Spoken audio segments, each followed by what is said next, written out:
Hi everyone, welcome. Spend a little time in God's Word this morning on this soggy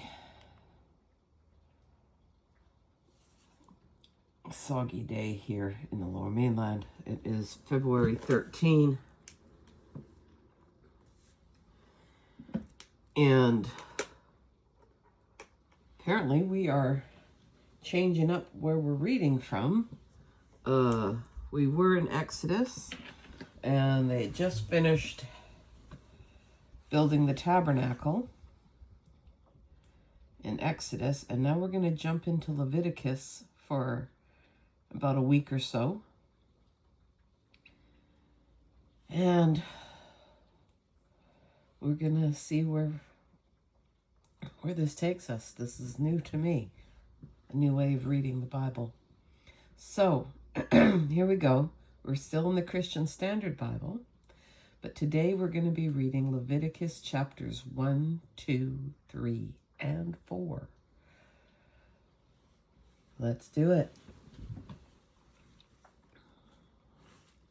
Then the Lord summoned Moses and spoke to him from the tent of meeting. Speak to the Israelites and tell them, when any of you brings an offering to the Lord from the livestock, you may bring your offering from the herd or the flock.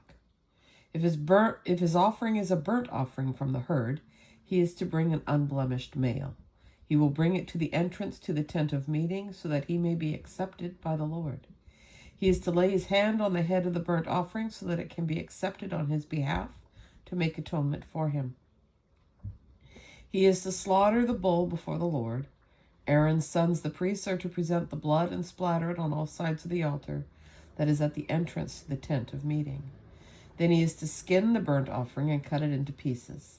The sons of Aaron the priest will prepare a fire on the altar and arrange the wood on the fire. Aaron's sons, the priests, are to arrange the pieces, the head, and the fat on top of the burning wood on the altar. The offerer is to wash its entrails and legs with water. Then the priest will burn all of it on the altar as a burnt offering, a food offering, a pleasing aroma to the Lord.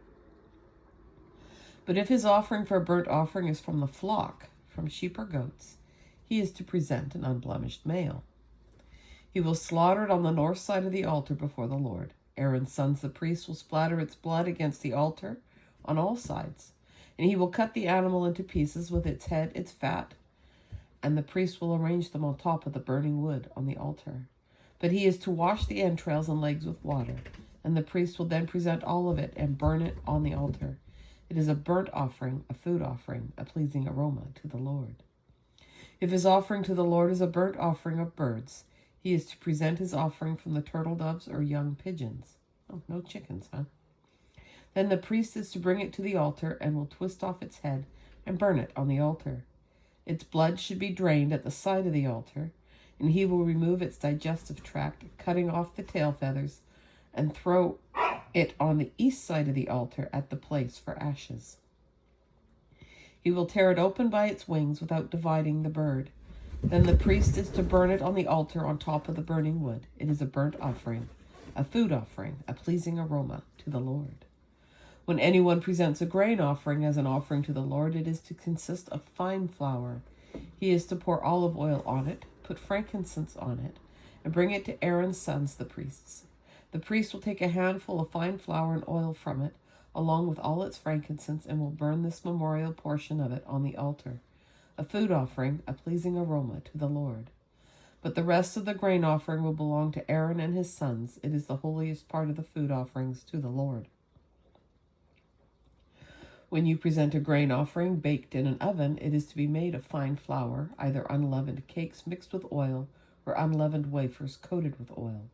If your offering is a grain offering prepared on a griddle, it is to be unleavened bread made of fine flour mixed with oil. Break it into pieces and pour oil on it. It is a grain offering.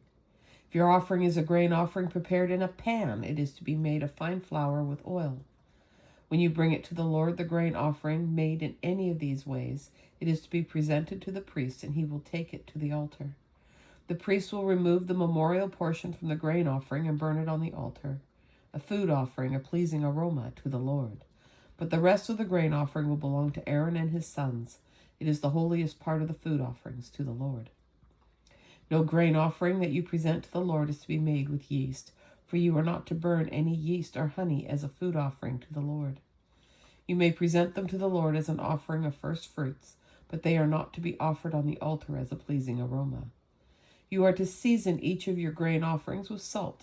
You must not omit your grain offering, the salt of the covenant with your God. You are to present salt with each of your offerings. If you present a grain offering of first fruits to the Lord, you are to present fresh heads of grain, crushed kernels roasted on the fire for your grain offering of first fruits. You are to put oil and frankincense on it. It is a grain offering. And the priest will then burn some of its crushed kernels and oil with all its frankincense as a food offering to the Lord. If his offering is a fellowship sacrifice, and he is presenting an animal from the herd, whether male or female, he is to present one without blemish before the Lord. He is to lay his hand on the head of his offering and slaughter it at the entrance to the tent of meeting. Then Aaron's sons, the priests, will splatter the blood on all sides of the altar, and he will present part of the fellowship sacrifice as a food offering to the Lord, the fat surrounding the entrails and all the fat that is on the entrails, and the 2 kidneys with the fat on them and the loins. He will also remove the fatty lobe of the liver with the kidneys. Aaron's sons will burn it on the altar along with the burnt offering that is on the burning wood, a food offering, a pleasing aroma to the Lord. If his offering is a fellowship sacrifice to the Lord is from the flock, he is to present a male or female without blemish. If he is presenting a lamb for his offering, he is to present it before the Lord. He must lay his hand on the head of his offering and then slaughter it before the tent of meeting. Aaron's sons will splatter its blood on all sides of the altar, and he will then present part of the fellowship sacrifice as a food offering to the Lord, consisting of its fat and the entire fat tail, which he is to remove close to the backbone. He will also remove the fat surrounding the entrails and all the fat on the entrails, the 2 kidneys with the fat on them at the loins, and the fatty lobe of the liver above the kidneys. Then the priest will burn the food on the altar as a food offering to the Lord. His offering is a goat. He is to present it before the Lord, and he must lay his hand on its head and slaughter it before the tent of meeting. Aaron's sons will splatter its blood on all sides. He will present part of his offering as a food offering to the Lord. The fat surrounding the entrails, all the fat that is on the entrails, and the 2 kidneys with the fat on them at the loins. He will also remove the fatty lobe of the liver with the kidneys.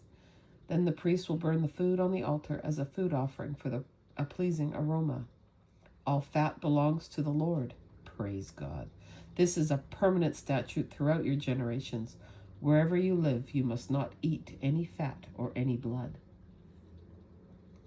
Then the Lord spoke to Moses, "Tell the Israelites, when someone sins unintentionally against any of the Lord's commands and does anything prohibited by them, if the anointed priest's sins bringing guilt on the people, he is to present to the Lord a young unblemished bull as a sin offering for the sin he has committed.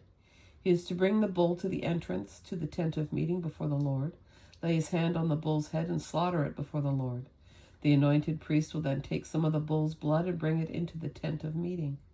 The priest is to dip his finger in the blood and sprinkle some of it 7 times before the Lord in front of the curtain of the sanctuary. The priest is to apply some of the blood to the horns of the altar of fragrant incense that is before the Lord in the tent of meeting, and he must pour out the rest of the bull's blood at the base of the altar of burnt offering that is at the entrance to the tent of meeting. He is to remove all the fat from the bull of the sin offering, the fat surrounding the entrails, all the fat that is on the entrails, and the 2 kidneys with the fat on them at the loins. He will also remove the fatty lobe of the liver with the kidneys, just as the fat is removed from the ox of the fellowship sacrifice. The priest is to burn them on the altar of burnt offering, but the hide of the bull and all its flesh with its head and legs and its entrails and waist, all the rest of the bull, he must bring to a ceremonially clean place outside the camp, to the ash heap, and must burn it on a wood fire. It is to be burned at the ash heap. Now, if the whole community of Israel errs, and the matter escapes the notice of the assembly, so that they violate any of the Lord's commands and incur guilt by doing what is prohibited, then the assembly must present a young bull as a sin offering. They are to bring it before the tent of meeting when the sin they have committed in regard to the command becomes known. The elders of the community are to lay their hands on the bull's head before the Lord and it is to be slaughtered before the Lord. The anointed priest will bring some of the bull's blood into the tent of meeting, and the priest is to dip his finger in the blood and sprinkle it 7 times before the Lord in front of the curtain. He is to apply some of the blood to the horns of the altar that is before the Lord in the tent of meeting, and he will pour out the rest of the blood at the base of the altar of burnt offering that is at the entrance to the tent of meeting. He is to remove all the fat from it and burn it on the altar. He is to offer his bull just as he did with the bull in the sin offering. He will offer it the same way, so the priest will make atonement on their behalf, and they will be forgiven.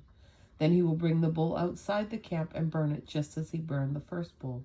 It is the sin offering for the assembly.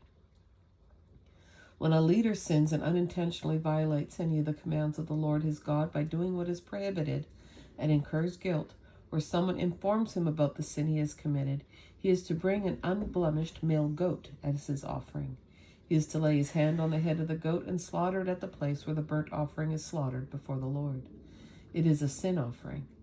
Then the priest is to take some of the blood from the sin offering with his finger and apply it to the horns of the altar of burnt offering. The rest of its blood he is to pour out at the base of the altar of burnt offering. And he must burn all its fat on the altar, like the fat of the fellowship sacrifice. In this way the priest will make atonement on his behalf for that person's sin, and he will be forgiven. Now, if any of the common people sins unintentionally by violating one of the Lord's commands and does what is prohibited and incurs guilt, or if someone informs him about the sin he has committed, then he is to bring an unblemished female goat as his offering for the sin that he has committed. He is to lay his hand on the head of the sin offering and slaughter it at the place of the burnt offering. Then the priest is to take some of its blood with his finger and apply it to the horns of the altar of burnt offering. He is to pour out the rest of its blood at the base of the altar. He is to remove all its fat, just as the fat is removed from the fellowship sacrifice. The priest is to burn it on the altar as a pleasing aroma to the Lord. In this way the priest will make atonement on his behalf, and he will be forgiven. Or, if the offering that he brings as a sin offering is a lamb, he is to bring an unblemished female. He is to lay his hand on the head of the sin offering and slaughter it as a sin offering at the place where the burnt offering is being slaughtered. Then the priest is to take some of the blood of the sin offering with his finger and apply it to the horns of the altar of burnt offering. He is to pour out the rest of its blood at the base of the altar. He is to remove all its fat, just as the fat of the lamb is removed from the fellowship sacrifice. The priest will burn it on the altar along with the food offerings to the Lord. In this way, the priest will make atonement on his behalf for the sin he has committed, and he will be forgiven. And that, my friends, is our reading for February 13, 2026. I'm so glad you joined me and that you're hanging with me. What we're witnessing here too, with all these sacrifices and all these regulations and things, is the formation of a new identity for these people. And I just can't help think of Moses having tons of notebooks and just scribbling like crazy. It's quite a lot. And we're not done yet. So stay tuned. Tomorrow we pick up where we left off in Leviticus, and we will carry on. Anyways, again, thanks for joining me. Hope to see you again tomorrow. Take care, and bye for now.